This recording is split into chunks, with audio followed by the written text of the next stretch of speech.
Aliyekî peykerên wênexêzî navdengî İspanyolî Salvador Dalî û aliyekî jî peykerên bidehan qehremanên fîlmên karton û kesên xeyalî. Afirînera wan peykerên ciyawaz ku hemû jî bi heverî şekil hatine çêkirin, Ayşe Kaleliye ku ev 5 nefşên karê pastafirûşiyê dikine.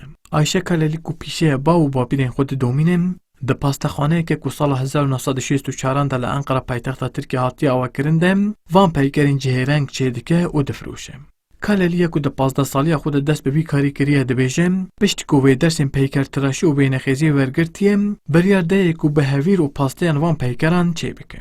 Pasta yapma bizde zaten pastacılık aile geleneği. Çêkirin û firotuna pasteyan li cem me veke kevneşopiyeke malbatî ye. 5 nifşin em vî karî dikin.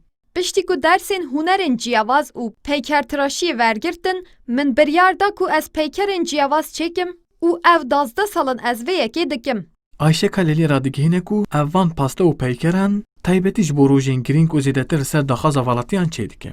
û dibêje ev berhem hem tên xwarin û hem jî ji bo süsê tên bikaranîn. Normalde kişiye özel tasarımlar yapıyorum. Di rastiyê de zêdetir ez li ser daxwaza kesan berheman çê dikim. Velatî ji bo min vêneyê peyker an jî kesayetekê rê dikin, ez jî li gorî xwesteka xwe wan çê dikim û dixemilînim. Ev berhemên ku ez çê dikim, bi hevîrê şekir tê çêkirin, tê xwarin û bo xemlê jî tên bikaranîn. Her wiha Ayşe Kalelî ku li Tirkiyeyê yekem kes bi vê hunerê re eleqedar dibe amaje dike ku ne tenê li Tirkiye ev ji bo welatên weke İtalya, Amerîka û Fransayê jî berheman rê dikin.